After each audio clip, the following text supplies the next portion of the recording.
उन्वान अंधेर नगरी। एक देहाती खौफनाक कहानी दो बहनों की जिनकी जिंदगी अंधेरे में लिपटी हुई थी। इब्तिदा। रात के साए लंबे होते जा रहे थे। हर तरफ सन्नाटा छाया हुआ था, जैसे किसी ने वक्त को रोक दिया हो।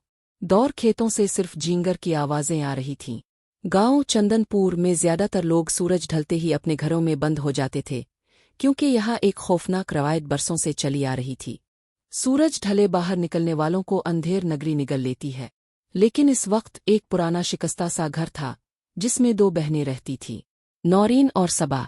दोनों की उम्र 20 के करीब थी और वो बचपन में अपने माँ बाप को एक हादसे में खो चुकी थीं। गांव वालों ने उनके घर से दूरी बनाई हुई थी। कहते थे कि जिस रात उनके वालिदैन की लाशें मिली थीं, आसमान पर चांद सिया हो गया था और उनके सहन में कोई साया हंसता रहा था। खामोशी का घर। नौरीन बड़ी थी, साबिर, जिम्मेदार और अंदर ही अंदर टूटी हुई। सबा छूटी, चंचल, लेकिन रातों को अजीब ख्वाबों का शिकार। बाजी, कल रात वो औरत फिर मेरे ख्वाब में आई थी।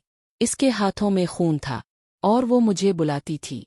नौरीन सबा को गिले लगा लेती, लेकिन वो खुद भी जानती थी कि कुछ तो है इस घर में जो ठीक नहीं। अक्सर दरवाजे खुद बखुद खिल जाते, छत से किसी के चलने की आवाजें आतीं और उनकी माँ की पुरानी चूड़ियाँ जिन्हें अलमारी में बंद किया था खुद बखुद जमीन पर आ गिरती। पुरस्रार किताब। एक दिन सफाई के दौरान नौरीन को अपने वालिद की पुरानी किताबों में से एक मोटी सी किताब मिली। गर्द से अटी हुई, लेकिन इस पर लिखा था अंधेर नगरी का राज।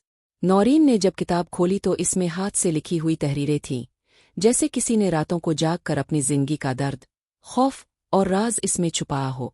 इसमें एक वाकया लिखा था, जो बच्ची सिया चांद की रात पैदा हो वो रोशनी और तारीकी दोनों की बेटी होती है। अगर वो तन्हा हो जाए, अंधेर नगरी इसको अपना रास्ता दिखाती है, मगर एक बार रास्ता चुन लिया तो वापसी नहीं। नौरीन का दिल दहुल गया। सबा सिया चांद की रात पैदा हुई थी। साये का खेल।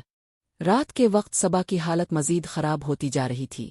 वो नींद में चलती, बातें करती और अक्सर रात के 3 बजे सहन में अकेली खड़ी पाई जाती।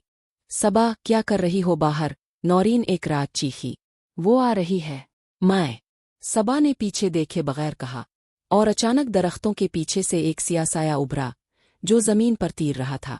नौरीन की चीख निकल गई, लेकिन जब इसने दोबारा देखा वो साया गायब था। अंधेर नगरी का दरवाज़ा। किताब के आखिर में एक नक्शा बना था। गांव के पीछे एक पुरानी हवेली का जिक्र था जिसे सब अंधेर नगरी कहते थे। नौरीन ने फैसला किया कि वो वहां जाएगी। अगली सुबह सबा एक बार फिर बेहोश मिली और इसकी हथेली पर उंगली से कुछ लिखा था, रास्ता खिल चुका है। नौरीन सबा को जग्गा कर अपने साथ हवेली ले गई। रास्ते में हुआ थम गई थी, जैसे दरख्त भी सांस रोक रहे हों। हवेली का साया। हवेली खंडर बन चुकी थी, लेकिन जैसे ही नौरीन ने दरवाज़ा खोला, एक सर्द हुआ का यौन का अंदर अंधेरा था, मगर दीवारों पर बच्चों के हाथों के निशान थे। सबा अचानक नौरीन से अलग होकर एक कमरे की तरफ दौड़ी। नौरीन ने पीछा किया। कमरे में एक पुराना आईना लगा था और सबा इसके सामने खड़ी मुस्कुरा रही थी। वो कह रही है, मैं उनकी हूँ। माँ यहाँ है पाजी। नौरीन ने आईने में देखा और इसके पीछे एक औरत खड़ी थी, सफ़ेद लिबास में, आंखें खून से भरी हुई और होंठों पर मुस्कुराहट।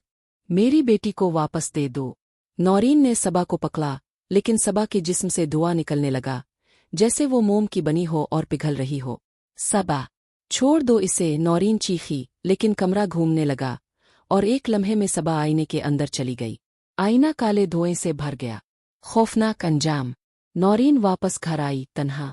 हर रात वो सबा की आवाज़ सुनती जो आईने के अंदर से आती, बाजी मैं यहाँ हूँ। अंधेर नगरी में। नौरीन ने वो किताब दोबारा खोली और आखिरी सफ़े पर एक नई तहरीर थी जो पहले नहीं थी। एक बहन ने रोशनी चुन ली, एक ने अंधेर नगरी, मगर वो जिन्होंने दरवाज़ा खोल दिया उनके लिए दोनों बंद हो जाते हैं। नौरीन अब रोज़ गांव के बाहर हवेली के दरवाजे के पास बैठती है, आंखों में खाली पिन, हाथ में वही पुरानी चूड़ियाँ और लबे पर सबा की लोरी। इख्तिताम। कभी कभी जो हम समझते हैं कि सिर्फ ख्वाब है, वो दरअसल किसी और दुनिया का दरवाज़ा होता है, और वो दरवाज़ा एक बार खिल जाए तो बंद नहीं होता।